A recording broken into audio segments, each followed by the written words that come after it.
But also, I mean, there's the trust is mutual. It's, you have to trust them, but they have to trust you. And the first step in trusting is that you have to be able to pay people properly. And once they see you and start trusting you as a stable source of employment, then they can dedicate their time and they can dedicate their efforts to the project. And they have to trust that, like, for example, me, I'm not going to pick up and leave one day, that I was really serious about staying here and working on the project. So I had to kind of convince them with that. And then also, from the other side, my mom, my parents, and we had to be able to pay everybody on time. So that was challenging. I mean, cash flow was always an issue, and especially when you're making a product that's going straight to the high-end markets, you need to invest a lot in raw material. You need to invest a lot in the people and the training. So cash flow is definitely a challenge.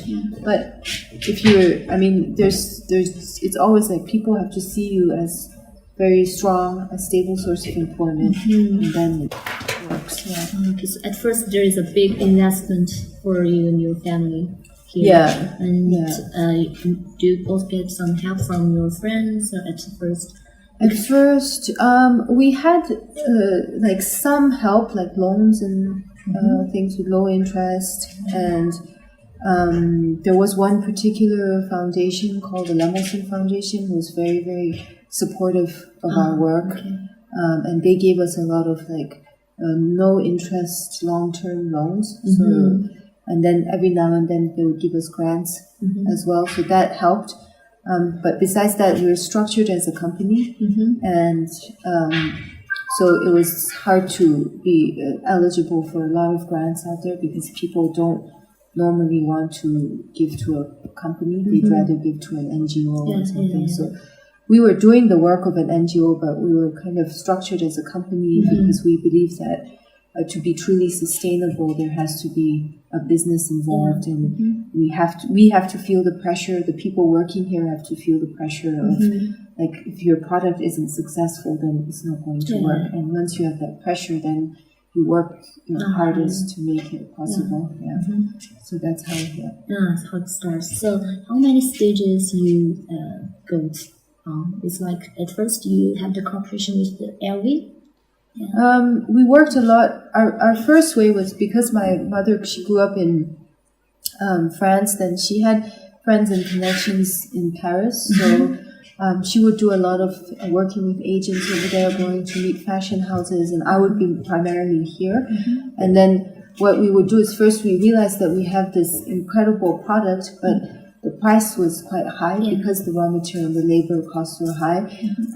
The price was high, so we had no brand recognition. And I mean, at the time, there was no internet even, so it was impossible to kind of spread the word out and show who we were. So the only thing that we could do was try to get bigger brands to notice our product and really love the product, and then order from us. So we started out as a private label business, OEM business. So we had a lot of, with big clients. We had Balmain, we had LV, we had Heider Ackermann, Beam, and even Hermes. And so we had a lot of clients, and we would every year we would present 2 collections to them, and then their designers would come and they'd make some modifications, and then they would order the samples, and then the following year we would all hope that the order would come, and then but then we started to see that a lot of these fashion houses, it was not so stable because their designers change. Sometimes the designers love the product, but then the accounting comes from behind and says it's too high.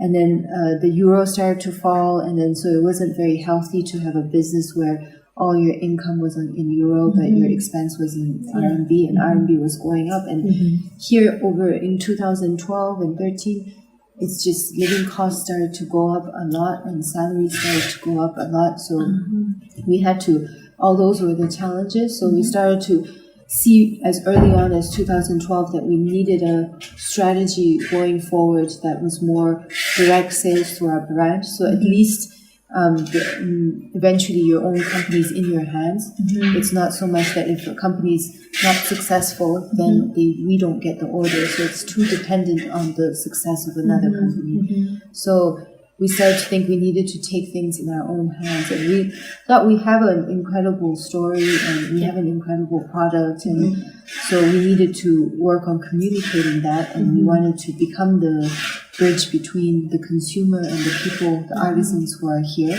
And in that way, we can get a lot of the added value back into the area here. And then we can invest more in training and increase employment. And so that was kind of the goal. So as early on as 2012, we started realizing that. But of course, we continued to work with the fashion houses really until 2015. And 2012, so we came out with our first set of branding and branding manual and started to ask ourselves the questions of who are we, what are we, but we were still like a side project kind of thing. And then since 2015, then we really actively started to push our own brand rather than going after OEM clients. So that was the stage that we're in right now. And I often joke that with people that right now we're more in the teenage phases of our identity. So we're always questioning ourselves: who are we? What are we? Our identity? How would we best present it to the world? And we have so many things to say. How do we say it most effectively, efficiently? So we're still in those stages. In this process, do you want to have some cooperation with other communities or companies? Of course. I mean, we're always open to collaborations, brand collaborations, but we have to be aware of what that other brand represents. Do they have the same kind of visions and missions as us? If they're similar, and in many ways they can help us, and we can, if it's mutually beneficial, then we're open to brand collaborations. Okay. About this company, you have your own product, but also I think there is a Northern camp. And how do you think about that? Why do you want to create that camp? Well, in a lot of ways, we try to explain this Norla is about taking the local people and bringing them to the world because they have that. And then the camp is more about taking the outside people, bringing them into Tibet. So it's kind of like a complementary in that way. But also, in many ways, the how the camp came about was that there was a very surge in tourism locally, especially because of Labrang Monastery, and we started to see that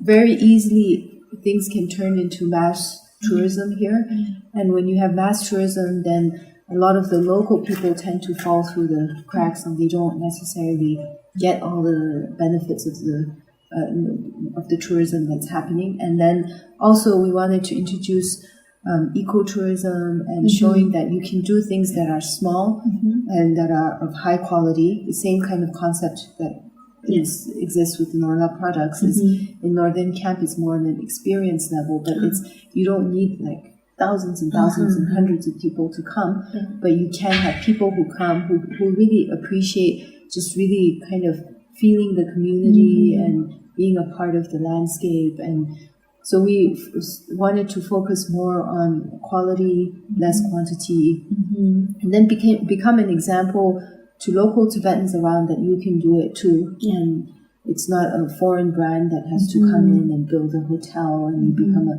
chain of hotels. And so it doesn't have to be like that. You can do it yourself. And we try to explain what is real luxury in today's world. It's a question that we often ask ourselves. And luxury, it doesn't mean that you have to have in terms of a hotel, it doesn't mean you need a swimming pool and you need.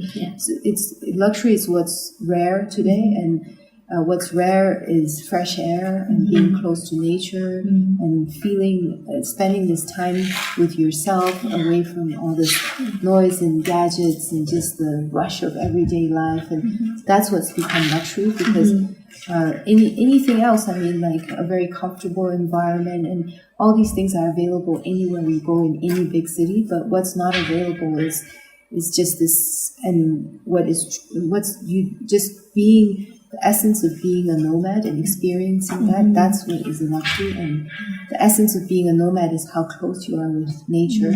So we try to, through the camp, that's what we try to share with people. I think the concept of knowledge is very different with other companies, because before you said that you hope that people wear a timeless clothes.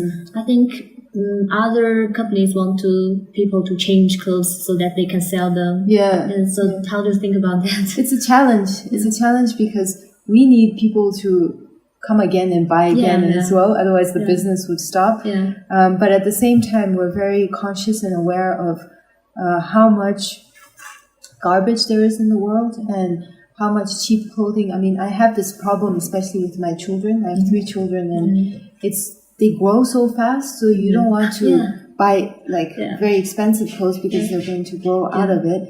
So then you go and buy the cheaper clothes, and then within a month they have a huge hole in their knees, and then in the old days you would mend it and do that, but nowadays you just throw it and you can afford to buy another one. And then the guilt that I feel from that is just, if that much is piling up, then if you think of in terms of globally, how much garbage must be just accumulating through clothes and waste and all that. So now it's more trying to get something better quality. I'm trying to do like the hand-me-downs through my different kids, and even like now we have a whole village of kids, so trying to share and be more conscious of the waste that we tend to generate.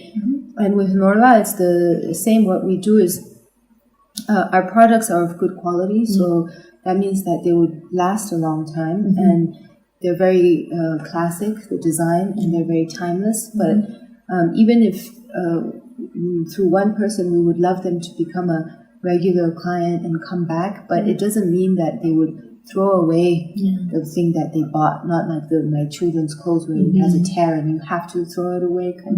But with our scarves, it just becomes more of a collection of scarves. It doesn't accumulate to garbage. And even if you get tired of it, it's still such a valuable thing that you would give it as a gift to your daughter or to your friend, or you say, okay, I wore this so many times, now you can wear it. It's still in perfect good condition. So at least even if we want people to come back and buy again, it doesn't mean that what they already bought is garbage. It means that they just have a collection and they can share it with other people. So it's that. And then, but at the same time, we also want to present ourselves as fashionable too, because if we're not fashionable, then people, it's hard to attract people, because that's the way the world is set up today. So we make it, try to make it young and younger and exciting, but also, not too young, but still make it fresh and alive. And so this we're always trying to do through our different promotional materials, whether it's our photography or so that's what we're aiming towards, our styling, and to have some kind of fashion aspect in that. About this sustainable concept, is there some other things? For example, last time you mentioned that the yak oil, you try to make full use of it so that it will not be wasted. With the way our company is set up is that we always, from the beginning, we realized that there's 3 main aspects of just making a product successful. And since for us since we had very little financial support, it was very crucial that we were successful in the market. So you need a very good high-end, high-quality raw material, and then you need very good workmanship, and then you need good design. So if you have the 3, then you have a product that can work in the market. So, but then when we started collecting the yak wool, we realized that if we take all the best, highest quality raw material and use the workmanship, that works as its own market in a very high-end niche market. But at the same time, you do have a lot of yak wool that's not necessarily the highest grade. So our ongoing research, and we're trying to be innovative, and there's a lot of development going on in making use of wool and fiber that's not the highest grade. So for that, again, if you have a raw material that's not the highest grade, then it makes more sense using machines to work with it, because if you spend a lot of time with high-end workmanship, and then if the quality is not good, it just won't work as a product. So we have been researching a lot about that, and especially through felting techniques, also just seeing how the wool can be used as maybe insulation in houses and panels. So these are ongoing research, but usually research like that needs a lot of financial backing. And with more than 130 employees now, it gets difficult to spend money in research unless we take on a new investor or we find a grant or something. So that's ongoing research, but we're not pursuing it so intensely as we would like to. But you're trying to do that. Yeah. In this process, how can you balance the handy and the technology? Like I said, you take the best raw material and you combine that with hand, and then you take the lower grade material and you combine it with machine. So it's two different markets, it's two different levels, two different products. It becomes, Okay. And about this community, because yesterday we had an interview with Bill, and he said this is more like a community but not a company, because there are many activities, basketball, something like that. Why do you want to have the basketball and yoga? I think that one of the things that's very unique about Norla is a lot of the time designers sit in their design office in wherever, New York or Paris, and then they order their clothes from a factory that's halfway across the world. They've never been there. The people who make the clothes aren't people. They're just like some figures or how productive they are. So they never get to know them. So then you don't feel the empathy. You don't feel, okay, I need to work to pay these people in the factory better. There's just this huge distance between whoever, the CEO, the designers who sit on one side of the world and make their orders, and then the factories that go on. So in Norla, it's very unique that we do our designing here. We're right next to the people who make these products. Our kids grow up together. They play together. We're all a community. Whether there's a wedding or there's a funeral or something, we all are a part of it together. And so there's a certain amount of empathy. So me being the CEO of Norla, I live here all the time. These people who work here are my neighbors, they're my friends, and we've been through a lot over the years. We grew up together, a lot of us, and it's been now 12 or 13 years, some of them I've known. So we know each other very well. So of course, it makes me want to feel like improving their lives. Their people. I look at the younger girls and I look at the young men, and I want them to also have the kind of opportunities that I had, because they're not just some people who work and make clothes. They're human beings, and I know their parents, I know their husband and wife, I know their kids, I know the kids' personalities, the naughty ones versus the hardworking ones, and these are just people with faces, and so that becomes everything else comes naturally. It's not like we have to tell ourselves, okay, we need to do this good thing or that. It's like if someone comes along and says, I want to start yoga, then it's like, wow, let's do it. Do you want to do yoga? And then it just happens naturally. It's not so much. So I think when Bill came with basketball and all that, I think it's great to continue to develop that sense of community. And especially I think right now, a big part is bridging also the gap between people in the village who are Norla employees and who are not. So that also has become one of our tasks, because it's also bridging that gap and extending some of our just all our activities into the village as well, to people who don't have the opportunity to be employed here. So it's and then it's fun, not everything becomes like a job, we need to do this, we need to do that. It's like, hey, let's have a basketball team, that'd be fun. And then it's just, or let's have yoga, that would be fun. So these things are just, for us, it's just kind of things that are fun, and they help to really strengthen the community. Now, do you have some problems in this process? Because from outside, we can see that Noah is very successful. But I know that from inside there are many problems here, I think. Like any business, we have challenges. Like everybody has challenges. There's not any business that says we don't have any problems, because that means they just stopped growing. And for us, the good thing is that our challenges are always new challenges. So we face our problems, we get past them, then we get to a new level where we face a whole new set of issues and problems and challenges. Again, we have to go through that. But I think it's important to learn from the problems that you face and make sure that they don't reoccur. So that's where it's important. I mean, when we were smaller, the problems were smaller. I mean, it was like, oh, this person always comes late. That's another. So it's like these kind of problems are easy to deal with. But in the beginning, we had to resolve issues like that. How do you make people who've never worked for anyone else in their lives now conform to company rules, and you have to come in the morning, you have to work, you can't just take off. So those were the kind of issues. But now we have rules in place, and so people have accepted that we've gone past those problems. Of course, cash flow always is our biggest issue and continues to be our biggest issue. It's just because we're a vertical company, and that's very rare. I only know one or two other vertical companies that exist, and there might be more, but I'm not aware of them. And the thing is, because we do everything, collecting the raw material, processing it, doing the production, then doing the sales, marketing, distribution.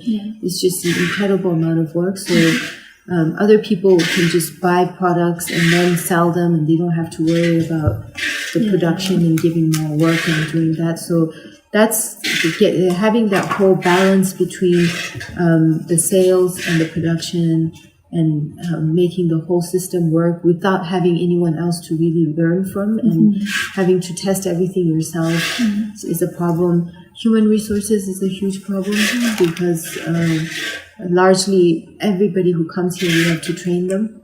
And a lot of them have little to no schooling, very limited schooling. So that becomes a problem.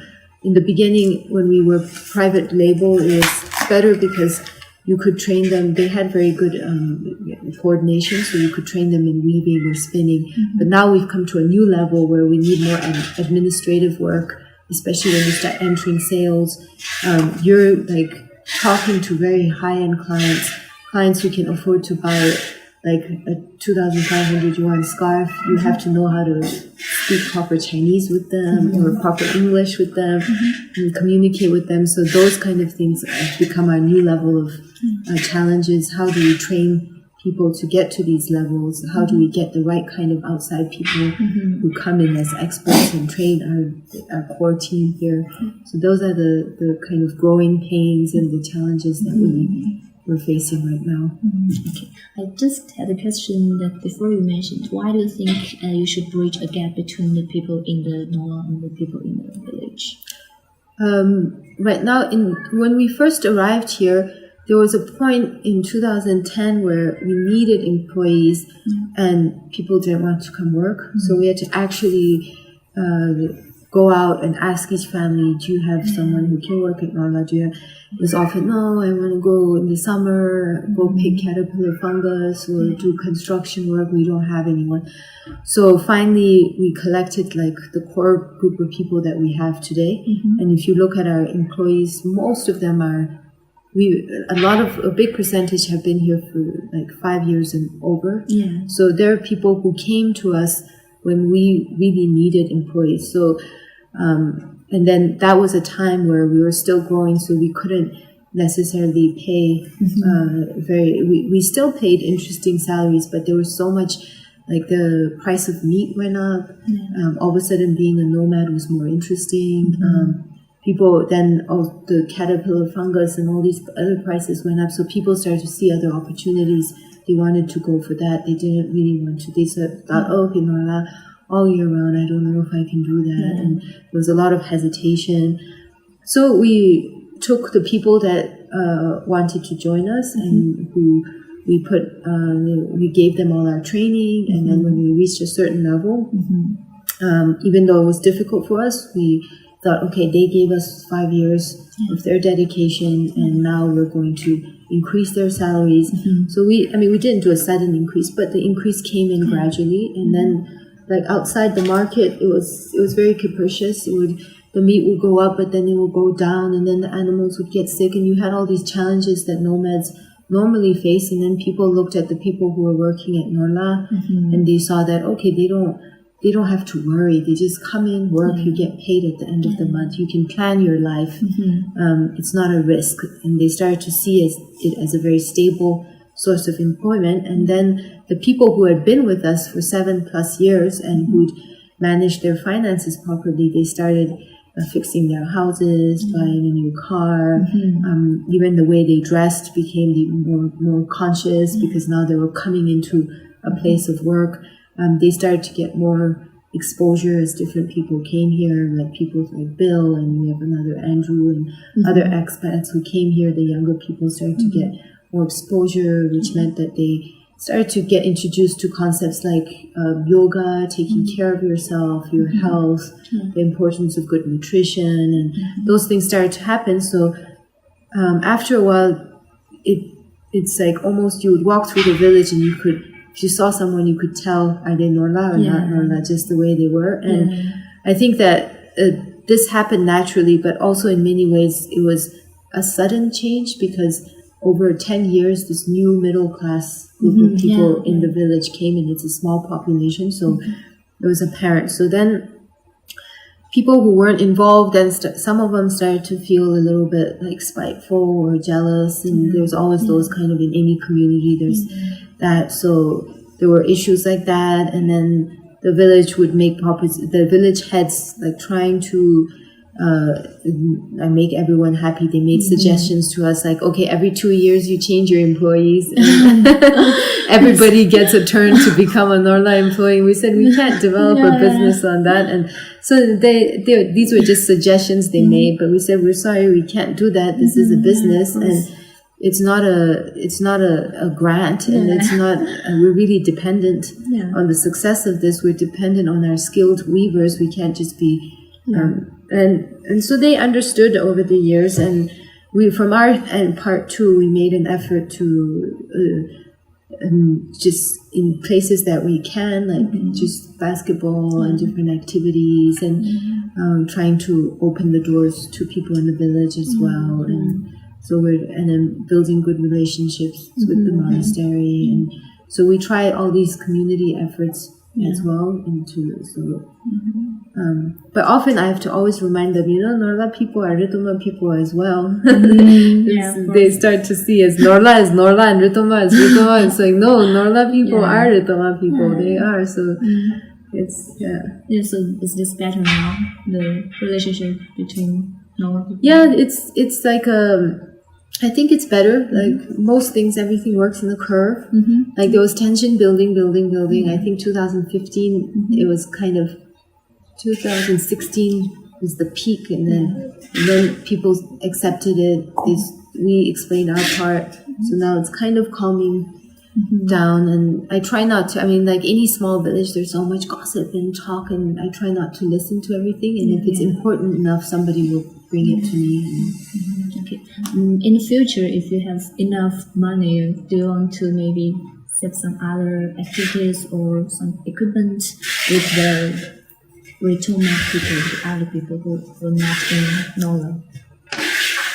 I think that my bigger worry, of course, it would be great to involve more people, but right now it's still like, okay, we have with the camp where we have to pay 160 people every month. So my priority is I have a responsibility towards these people. So I want to make sure that these people really that they have a very stable source of employment. So I think that a lot of it we want to give, like go into giving proper health insurance, proper social security, and just really building up for the people that we are responsible for. And then if finances allow, then I think that you don't, in any community, what I've learned is it's not helpful to go out and just give money, and it's not helpful to go out and just do things for people. So it's the best you can do for someone is create a job opportunity, give them a skill, and I think that it would be great if we had like unlimited resources of money. Then it'd be great to have vocational training. I think that the thing that's most urgent and that's most worrying is that a lot of young people can't drop out of school. The school, like the kids who do really well, they go through the whole system, go through college and all that, but I mean, most kids, they can't. And then middle school, they just drop out because this school is so challenging, and Chinese is not their first language, so it becomes very difficult to compete with the mainstream. So I feel like there's a lot of need for vocational training for these kids who don't make it through school. Then what happens to them now? That's the problem. It's they just they come out of school and then they don't want to be a nomad. It's too hard. It's too difficult. They saw too much of the outside world. So what becomes of them? And then you get them going off into cities, and like the worst ones will start to rob or steal, and you get into these bad tracks. And others will just try really hard and try to earn some money, and then they get like they really go down to the most difficult and challenging lifestyles. They enter into those, and so I think that's worrisome. And if we had unlimited resources, it'd be great to set up vocational training centers, and at the very least, like at least give them the skill of how to become a proper entrepreneur, or set up other people who can build places that would employ, because everybody needs it. It's ironic because even we face the problem where we have a lack of human resources, but so many people need employment. So it's like you don't. That means that there's not enough training in those. There's not enough of a pool of people who have the skills that we need. So that's where you could opening up a vocational training in the village, and the kids who work really hard, they'll have employment opportunities, and the ones who don't, it's like anywhere else in the world. So how to train people in employment? Right now, how we train.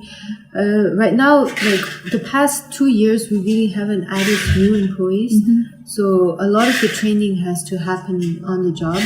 And for example, if it's skill training, artisanal training, then they'll start in the workrooms. They'll start with something very simple because they have to first get to know the raw material, the thread. So they'll just like start winding the thread or something. Then if they prove to be quite like diligent and coordinated, then they'll move up slowly, and then they can become a weaver. So it happens within the workroom a lot of the time. In terms of the office, then again, it's more or less the same thing. A lot of people in the office have been with us for several years.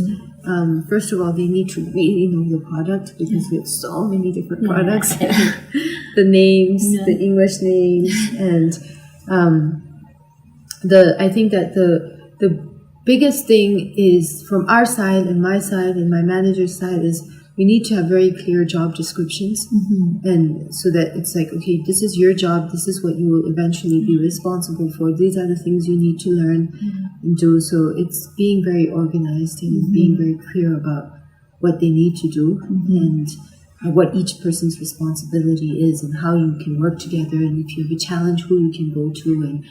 And the biggest thing is like not a challenge is when you manage this many people is making sure that they have enough work to do, because bored people it's like having a disease. Like if you're bored, you just think of all these things and you get bored, like you can't stay in the.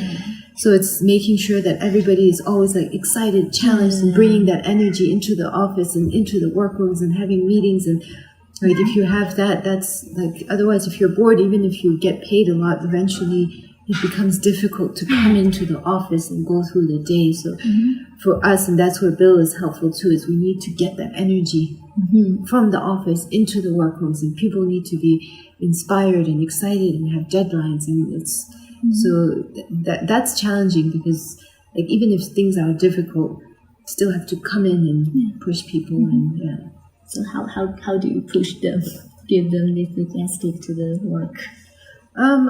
I think it's them knowing that that they are important and a part of the system, and they're necessary, and that we're depending on them. And then there's a pressure that comes on, and then when that pressure comes on, everything you do becomes real. You're not just doing it for the job; it's because you're doing it because you need to achieve this. Because if you don't achieve it well, then it's not good for the whole of Norla. So they have to recognize that they are playing an important role.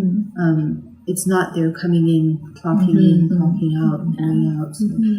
So that's where, like, even in our office setting, even though we have our own offices, we like all came out and then we all sit together so that we can like share the excitement or the challenges and we go through the day together. So it's these kind of little things that make a big difference.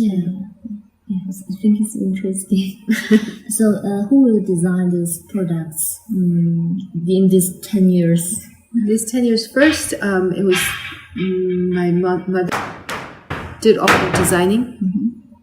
And then I started to get to know all the threads and the techniques. So then I started to take over more and more all the scarf designs. Then as the other sections came up, and especially with the home and the clothes and the little accessories, then we have a Swiss friend, and her specialty is interior designing, but she visits us twice a year, and then she'll help us review all our work, and then we would ask her where we need the most help and what we're lacking, and then she would help us to fine-tune that. And then also the clothes, like really is primarily her. So we would say, oh, Isabel, we need 5 pieces made out of this. And then when she's in Switzerland, she'll do different things, prototypes, and then bring it back. And then we'll look at it, and then we'll test it on the local market. And then depending on our experiences, we'll say, okay, this year we need 2 coats and this and that. And then she'll help us to develop it. So far we've kind of been going along, working our way in that manner. And I think that in the end, it's a lot of the Norla identity has to come from us and come from the core, because we're the ones who know Norla the best. But it's always helpful to have professional designers who you present the collection and they review it and they help you to fine tune it and make it more digestible for the market and more. I think the success of Nola is because of the product, and I think the most important is that it can combine the traditional element and the modern element. Could you please? Yeah, I think that from the very beginning, the design was never a big challenge, just because for us, we have a great raw material, so you didn't need a lot of fussy design around it. It was just about how would you best present and really celebrate the raw material. So the simpler, the better. That was the way to start. We have like our very classic collection, which is all natural. Yes. So for example, we have a piece like this, which is the natural gray raw material.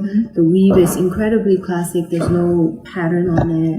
It's just even just the way the fringe is. There's no like elaborate knot on it. So it's a very classic piece of Norlas, and it's very simple. And the reason it works is because the raw material is great, and it has like an energy of its own. And when you wear it, you really feel like you're close to nature, you're close to the plateau, you're part of the yak almost, because it's just like so natural and there's nothing in it. So something like that, it's just the real thing. So it's not, you don't have to hide it with all this design and color and just like, it's just classic and timeless. And so that was a lot of the core principles to our designing. And then after that, of course, you need a certain level of creativity that comes with that, based off of this core.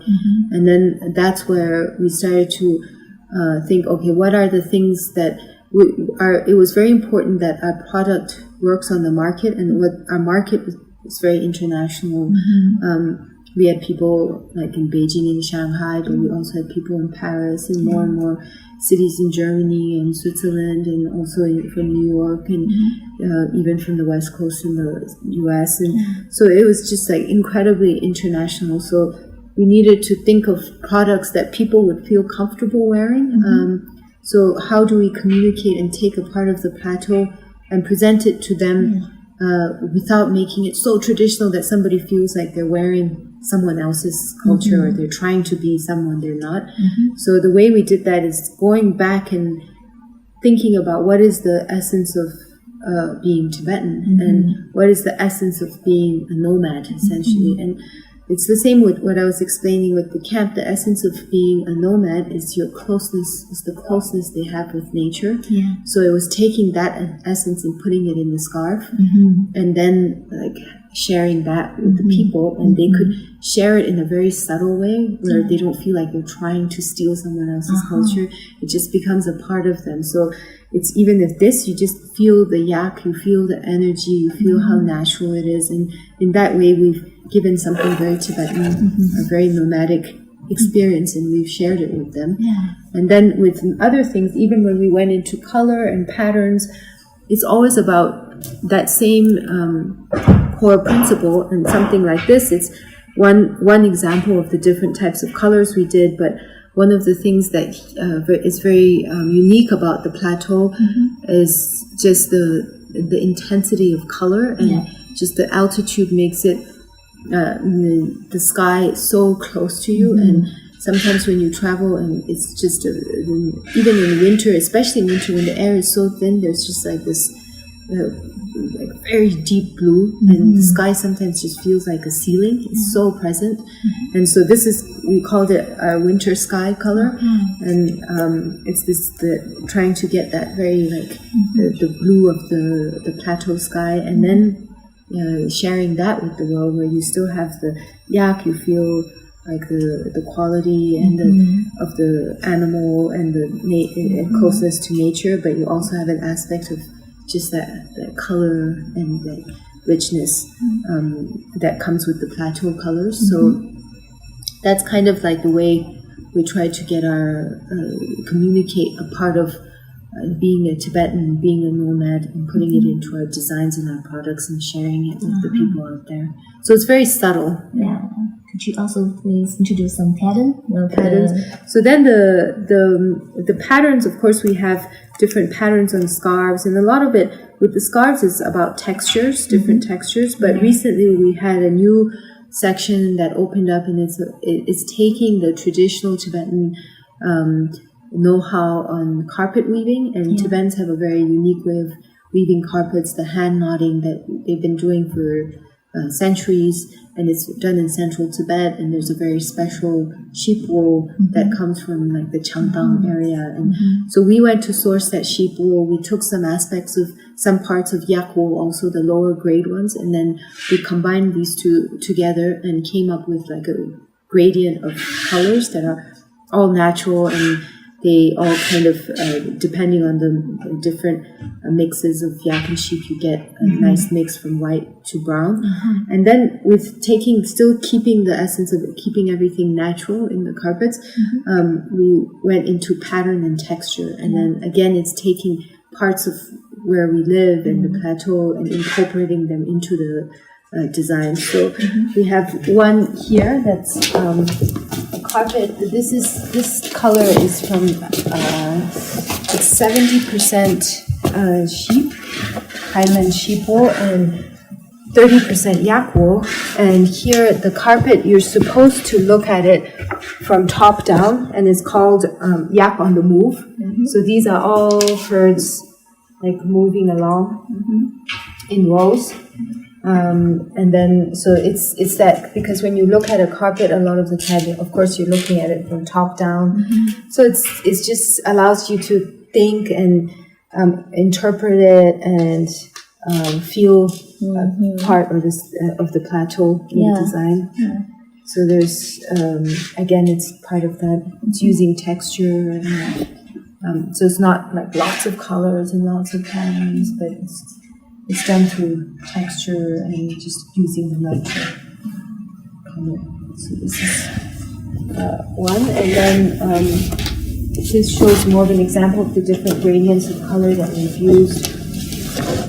And then this is more like if you travel around the plateau, and we have lots of different series, but you have these areas that are kind of there's rivers, but around the rivers you have different shades of just green, and then it gets into darker green, and then it gets into a dense muddy thing. So you get that feel of just the flow of the ground and the different colors, and so again, it's sharing a part of just nature and the plateau and incorporating it into the design. It's beautiful. So this one would be 100% yak, and then here you would have 70% yak, 50% yak, and then you would have 20, and then this is completely wool. Oh. So that's how we get the different colors. Yeah, we do a mix with it, with sheep wool. And Nubu, he always, if he approves, then he sits on it. So it's comfortable for him. Yeah, he's the ultimate tester. He only sits on yak wool. This is yak wool. Okay. And we found that besides these products, there are also some toys. That's very interesting, I think. The toys came up because when we started to work a lot with bigger pieces of felt, you're left with all these scraps of felt, like leftover pieces of fabric, and then we didn't know what to do with it. You couldn't, like, it was a shame to throw it out, and then so we started to develop smaller products out of leftover pieces and try to get a better added value. So this one actually my sister designed. It's a yak, and so he's made out of felt entirely, and he's quite popular. We called him Tsering yak. Tsering means long life. It's a Tibetan name. Okay. So we thought it's very auspicious for kids when you give it the Tsering yak as a gift, and that. But he is quite complicated to make because you see how many small pieces he has. So even if he doesn't take too much material, it actually takes 2 days for one person to make him properly. So this one, and then we thought in Tibetan folk stories, and I'm actually not like, if you travel into central Tibet, a lot of people talk about the Yeti. No, I didn't hear about it. Yeah, do you know Tintin in Tibet? No. What is that? Tintin in Tibet is a very famous European comic. Tintin is a figure, and he travels to different countries. So he goes to Tibet, and anyway, in a lot of folk tales and a lot of stories about, especially with kids, but in central Tibet, even with grown-ups, there's this figure that they call a Yeti, and in Tibetan it's called Nigur, and he's kind of like a very big monkey man, and you find his footsteps, and like the people are quite terrified of him, but they say that he's got a nice heart, so if you don't bother him, he won't bother you, but sometimes he'll come down and steal some food or something, and then he disappears back into usually into very jagged hills and things like that. So there's a lot of stories about the Yeti, and most foreigners would have heard about the Yeti. It's quite common. So we decided to make like a cute Yeti, like a happy Yeti. So this is the Yeti, and then we have a whole family of Yetis. So like we have the grandpa Yeti, and then the sister Yeti, and the girl Yeti, the boy Yeti, and so on. The reggae Yeti. So this is kind of this is the girl Yeti. She's actually, the girl and the boy are the same design. They're just different colors. This one is kind of like the older brother Yeti, but he's more of a reggae. It's more monkey. Yeti, yeah. So it's the Yeti is a big monkey. Then we have the grandpa who's not. There's not here. The snow Yeti, actually the white one, and then the dark one. So we just for fun we made the Yeti family like that, and I think that kids like it. Yeah, this is one, and then we have the father Yeti, and then we have the snow Yeti, and so it's a family of Yetis basically. It's interesting. Yeah. And I also like this kind of, there are many bells. That's very much an influence of our Swiss friend. She loves bells. Okay, I thought there is a pillow and there's also bells. Yeah, at the end of our bolsters. Yeah. We do the bells also. It's become like a quite characteristic of our smaller products. Like we realized that very soon. It's just that very small detail. Like you take and like adding a little hand stitch and adding a little thing, and then sometimes you just add a different color thread or something, and then it gives that product just that little detail that makes it special. And then even these ones we try to incorporate. Like this is what the nomads use for the yak's noses. So we bought a bunch of these in the town, and then made it into bags and things like that. So what do you think the difference of the yak wool and other like the sheep wool? What is the advantage of this? Yak wool, I mean, first of all, yak down. It's like you have the yak down, then you have yak wool, and you have yak hair. So there's quite different levels. The yak down is what we use primarily. It's the very soft. So any animal, the down is always very precious fiber. And I think that just speaking practically about it, it's much softer than sheep and even merino wool. It's got incredible insulation properties. So let's say like it's got twice as much. It's twice as warm. It's something made from sheep wool. It doesn't have the itchiness that sheep wool has. People who are allergic to sheep wool aren't allergic to yak wool. So there's these. And then the other thing that makes it more and more, and it's straight, a lot of clients of ours have written back to us and said that it's with yak wool, so far the yak wool we have, it's taking it directly from the land. And these animals are animals who are free graze, and they just go out there, they eat incredibly rich herbs and medicinal herbs, and the nomads have to take them in summers in very high pastures, and they feed on this ground that's very rich and nutritious, and the grass that grows from it, the different plants, and so that has an effect on the wool and the milk. So with the wool, it's when you take that wool, and it's nothing like a sheep that's been genetically engineered to produce a lot of sheep wool. It's not like that. There's a certain, since it's just taken from that real wool and made into a product, there's a certain kind of energy around it, a richness, a naturalness to it. And people who are quite conscious about that and who like to enter into like just taking the scarf and treating it as their companion, they can almost like feel it, and it becomes like almost addictive. Once you wear yak wool, you just like start to love the thing, and the product becomes your companion, and it becomes difficult to wear anything else. So I think there's those two different. One is a little bit more abstract, and then the other one is just its properties and insulating and the softness of it. Okay. And so how is your sale mode now? More like most of the customers is e-customers or on the shop? We don't have that many shops, so it's just because we haven't had a shop takes a lot of investment and training, so we haven't had that. So I would say right now we have our strongest are e-shops, e-commerce, and also resellers. So we have collaborations with a few other brands who sell on the Nola brand name, but they buy from us and then they resell in their outlets and in their shops. So those are the two. And then these outlets that we have 3 of them. One's this one, and then the other one is in Labrador, and one at Northern Camp.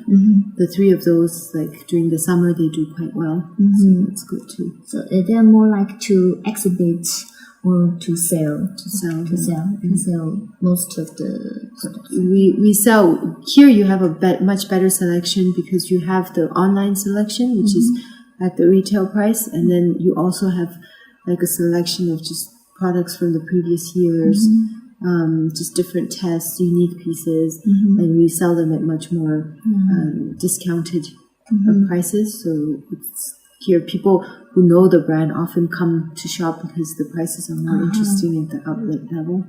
So Nola now is more stable than before, and I want to know, is your mother still play an important role now? Of course, I mean she still is very much a part of the vision. She also loves to write, and so she takes care of a lot of our written work, especially in English. And so, I mean, now I've taken much more of an active role of running all parts of the business, and like there's not as much travel involved. I never traveled, but my mom used to have to go and meet the fashion houses and all that. But since we stopped that and focused more on the brand, a lot of the work is now right here. So I've taken more of a role in all aspects and all that. But we have a board, and she's the head of the board. She's also the founder and the president, and she still is like a part of the vision for Nola. And I'm more of the CEO, so I do all the day-to-day ground work, like everything that the CEO has to be responsible for. So it's busy. Yeah, it's busy. In April, you have to have a short trip. Yeah, April, we have a filmmaker. Her name is Ruby Young. She even won an Oscar in 2006. And then she was again nominated for an Oscar in 2010. So she made a film about Norla. It's called Ritoma. And it's mostly about basketball. So Bill and then the stars. So the premiere is in Hong Kong. So we're going for the premiere. That's great. So how do you think you're changed after 10 years? At first you may be a little shy or something. And after 10 years, how do you think your change happened on yourself? I think that I've grown, I've matured, and I have more experience now, and I feel more confident about my decisions.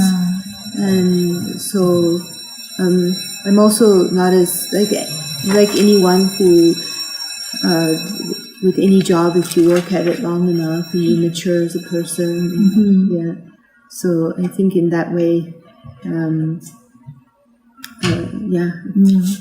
I think the most change happened in this Tibetan, I think. How do you think the Tibetan people? Changes for them, in them? I hope so. I mean, I hope in a positive way. It's always a big responsibility when you come into a community, to make sure you don't make a negative change happen. I hope that they've definitely changed, but changed for the better. Have had more exposure. So I hope so. Yeah. Do you have some other questions? Yes, and I have saw a lot of photos and information about Lola in the social media. And how do you think this way? I think it's not only introduce the product of Lola, but also some Tibetan culture about that. I think that for us, it's always making our story and our brand three-dimensional. So it's showing first, of course, you have to explain the product. You have the product, you explain the making of the product, how it's made. Then you have to talk about like the people who make it. So we try to have stories about individuals. And then you have to talk about what tradition this product is coming from, what's the surrounding area, what's the culture. So with that, it makes the product much more three-dimensional. So when you receive the product, you learn that, this is where it comes from, this is the people who make it, this is the kind of culture that they have. So it becomes like almost educational in many ways with the social media. So we try to have a balance of that and have a three-dimensional communication around the product. And I know the temple is very important in the Tibet area. And in these 10 years, what's the relationship about the Lola temple and the local government. Yeah. So, like most areas will have here, at least they have monasteries locally. This monastery, for example, is a part of Lava Monastery, and even when we first came into the area, we had to talk to both the monastery heads and the village heads and the government. So there was almost like 3 counterparts to it. So with the monastery, we're very respectful of the culture. Of course, we know the monks, and with the employees too, we try to give them days off that are important to them, that are related to Buddhism and different rituals surrounding the monastery, so that in that way we're very supportive of the local culture. And the local government, I mean, I think that now they see us as an employer of quite a handful of almost like 15% of the village. So in their own way, they're quite supportive. They're going to fix the road that comes here. And in those ways, it's right now it's being mutually supportive of each other.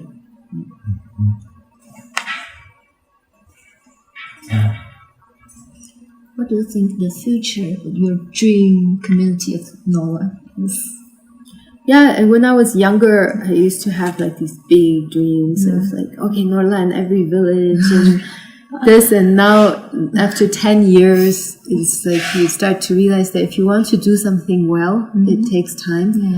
And I just hope that we can really, this project and the people that I feel responsible for, I can really kind of deliver them, because life goes so fast. I'm already mid-30s. It's like I started early 20s, and it's just like another 15 years and I'll be like, what, 60 something, and time to retire, and it goes so fast.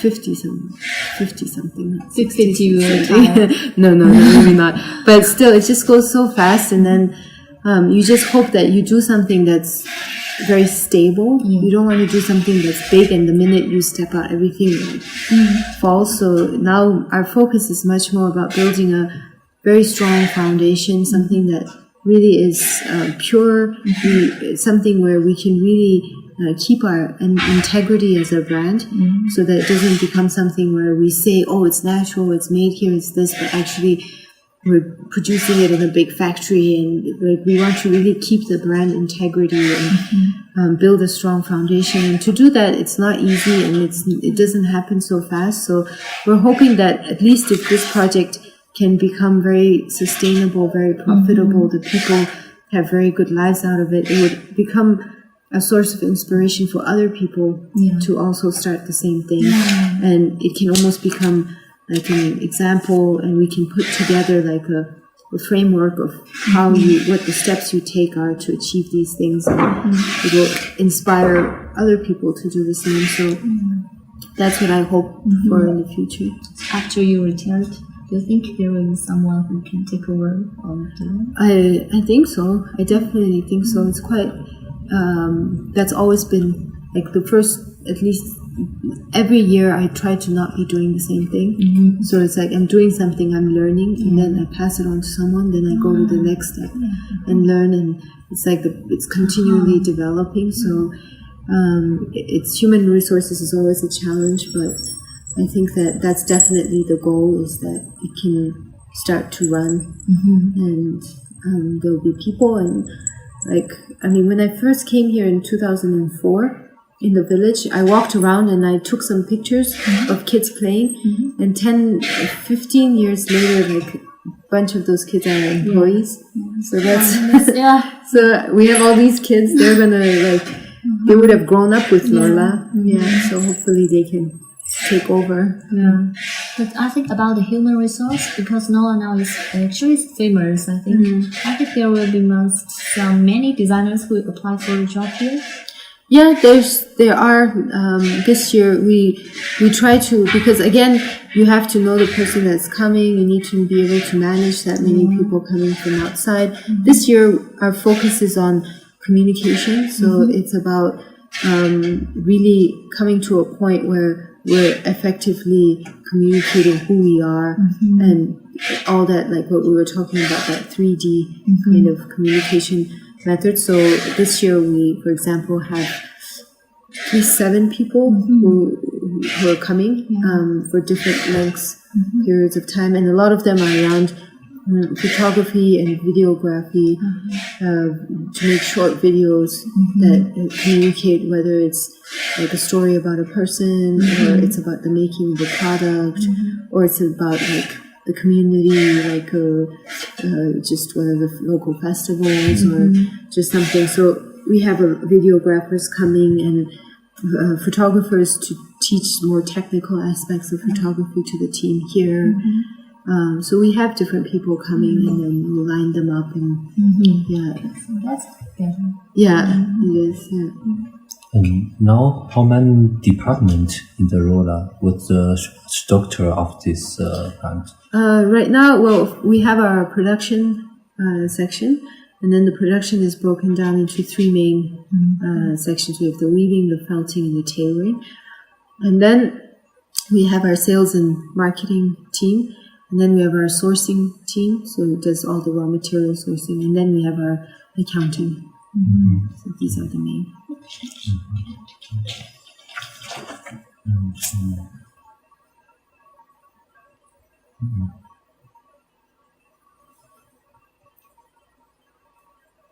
And now, which part of your most market is in the China, or in the Europe, or in the US?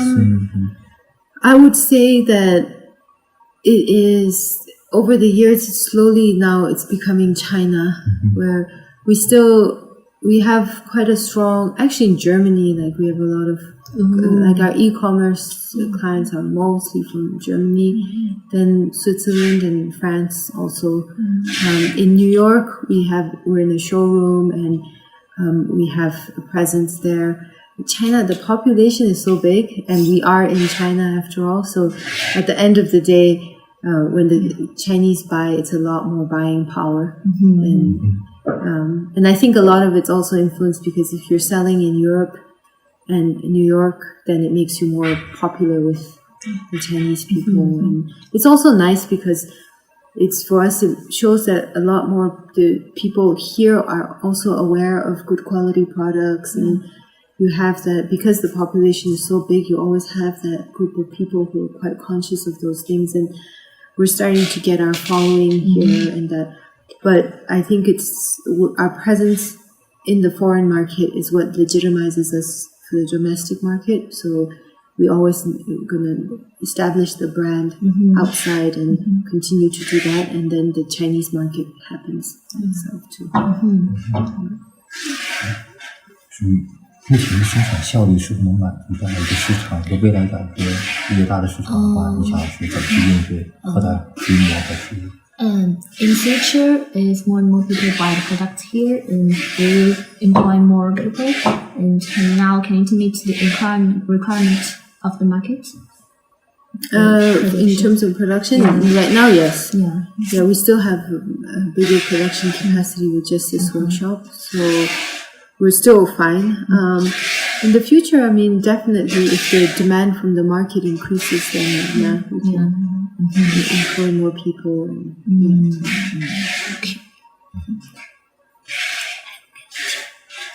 Okay. Yeah. So, how's the